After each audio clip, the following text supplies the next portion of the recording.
Ecale vatos! Happy Easter. Hope you guys are having a beautiful and amazing day. And surprisingly, wow, there's a lot of news to get into. Who would have thought? As of course, we're going to provide you the latest and most important news, some in meme form, on how essentially, you can't trust anyone but yourself. The usual reporting that we do here on an independent media organization that is getting screwed over by all the powers that be. Yeah, us. But hey, at least we still have t-shirts. So, if you have your survival supplies, a big bag of rice and beans and storable food, and maybe even starting in a garden, and hey, you got some extra funds to go around, check out our t-shirt store. We just got new t-shirts like this with nothing but the facts, like this one, reminding everyone that Bill Gates is not a medical doctor. Or our very appropriately timed hats that, are asking everyone to please make Orwell fiction again.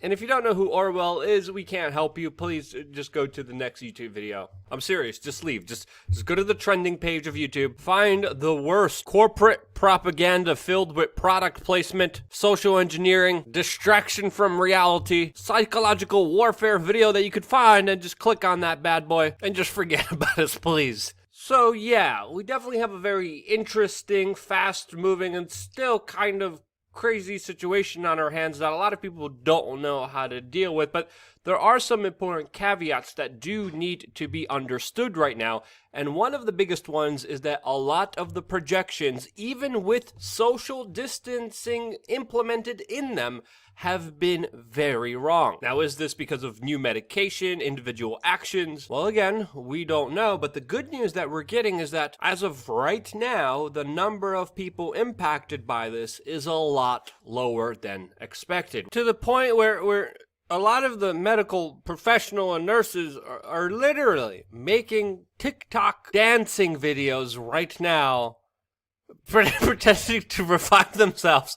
And nurses have a very difficult job, a very tiresome job, a very thankless job a lot of the times. But these videos, yeah, watching some of these kind of cringy videos doesn't really help anyone. Doesn't really reassure anyone. And I don't know, maybe it's me, but I don't think this is right. Also, of course, you're hearing a lot in the headlines that the United States is most hit by this sickness, but we also have to understand the United States has a way bigger population than all those other countries that it surpasses, and when you adjust the final numbers per population, per million, the numbers of course are not as severe as other places around the world. And we're even coming to a point where one of the leading epidemiologists that was predicting that this sickness would take over Europe is now calling for the government to end the lockdown, saying that the economic damage can be more severe than this actual sickness. Well, are we in the clear? Can we go back to life like it was before? Is everything going to be okay from here? Well,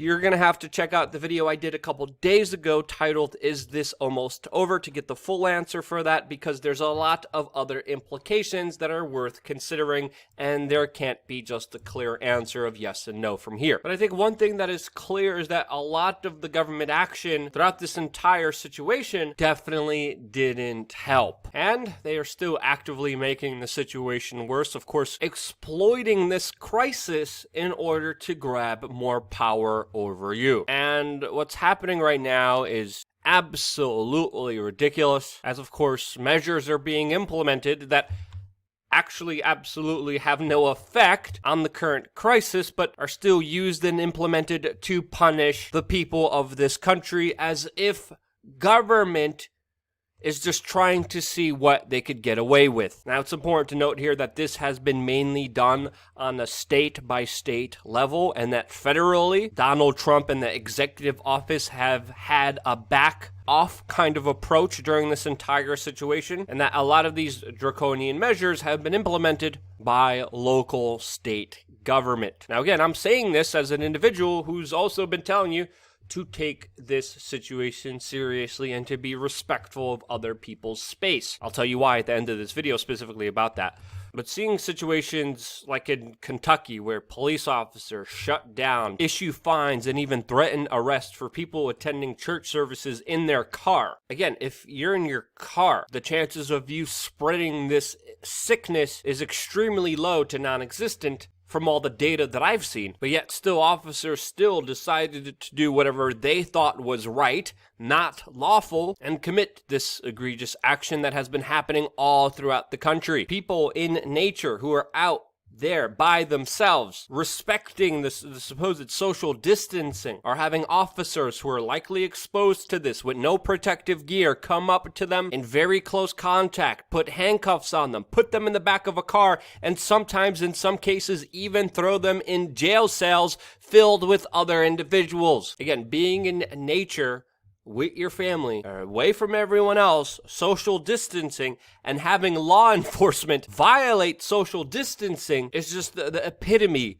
of idiocracy. And of course, it gets worse from here, as of course many of these idiots implement laws that they themselves are not following as they sign the law for that specific quote law, including this photo coming from a local news station with government officials $1,000 fine for ignoring social distancing, from not staying away at least 6 feet away from each other as they're all huddled together signing this specific law. Now again, should we take this seriously? Should we respect the space of others, especially the elderly or the immune compromised, and respect them by being courteous, by being aware of the situation and giving them space? Yes. Is this the way to do it? No. It's absolutely ridiculous, and it's only going to get more ridiculous from here, as of course, whatever rights the government takes away from you, you could bet your bottom dollar they will not be giving back anytime soon. And just like CIA, NSA whistleblower Edward Snowden says, as emergencies laws proliferate,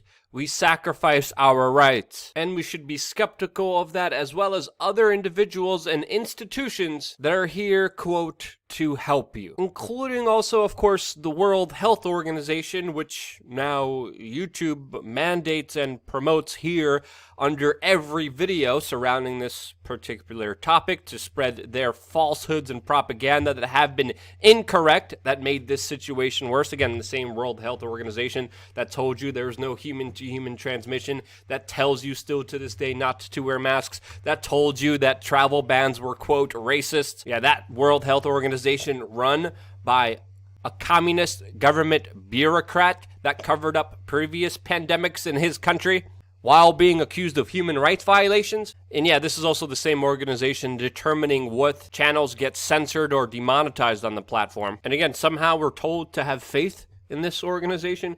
And the Japanese Prime Minister, by the way, just recently called the World Health Organization, called it the China Health Organization, as of course there's been a lot of scrutiny with China's handling of this entire situation, which there should be. And honestly, there should be scrutiny all around, whether the Chinese government or the US government, the warnings that they had, the information that they had, the secrecy that of course made this worse, the disinformation and lies, a lot of it to cover up their incompetency, as of course many politicians sold off their stock, deserves to be called out. But again, as I was talking about before, one of the reasons to take this seriously, this entire situation that we're in, is because there's still a lot of unknowns and a big possibility that what we're dealing with here is a bioweapon. You factor that in, as well as the fact that many people are getting this sickness again after having it before. There's also the news today that we're getting that the United States government actually financed this level 4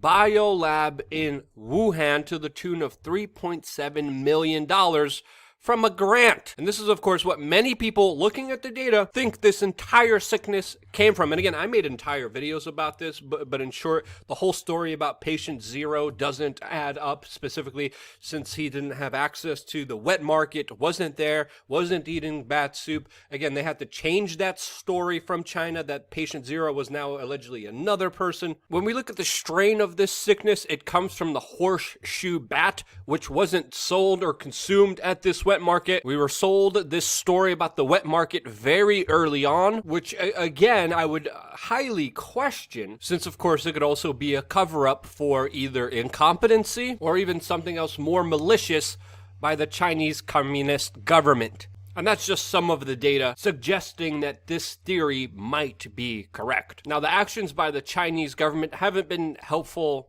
at all, especially their latest action with their deletion of online research surrounding this sickness, their hoarding of medical supplies that has been happening already for weeks, and also the medical supplies that they provide to other countries that are just either faulty, contaminated with the sickness itself, and absolutely don't work. And again, a lot of this is happening because the world is dependent on China for a lot of its medicine and medical supplies, since of course it's cheaper to be produced there because of slave labor that was enacted there by David Rockefeller and Henry Kissinger with the opening up of, I could digress into so many different issues right now, but I won't. Let's stay on topic here. But we have to remember here that the Chinese state, even last year, through its government-controlled media organizations, called for a people's war against the United States, as of course there was a trade war between these two countries. There is no love lost between these two countries. There is a Thucydides trap, and there is reason to keep an eye on these relations deteriorating, since of course they raise the possibility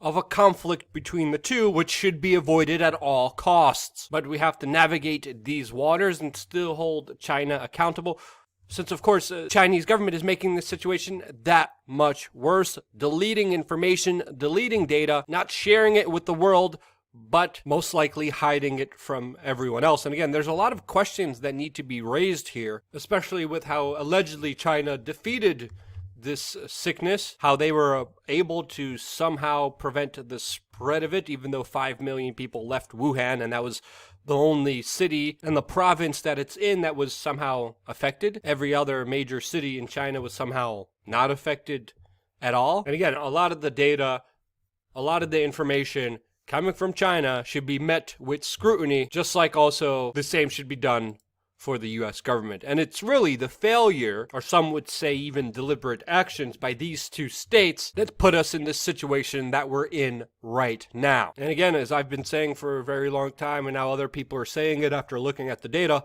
a lot of this could have been prevented. What's going to happen next? No one really knows. I'd rather be safer than sorry. We've been able to help a lot of our viewers get prepared, help them get food supply all the way back in early February. I'm now telling people to grow a garden because, again, after looking at this very closely, keeping an eye on it since early January, the one constant, the one truth here is that you can only rely on yourself and no one else. Also, growing a garden is really fun. There's some data suggesting that it actually has a good effect on your gut biome and mental health. It's actually going to save you money in the long run. You could do it in many ways. You could window farm. You could farm on public land. And it's actually one of the most radical things that you could do, provide for yourself. Radical self-reliance is something I've been promoting and will keep promoting since it's the only safeguard between you and the state.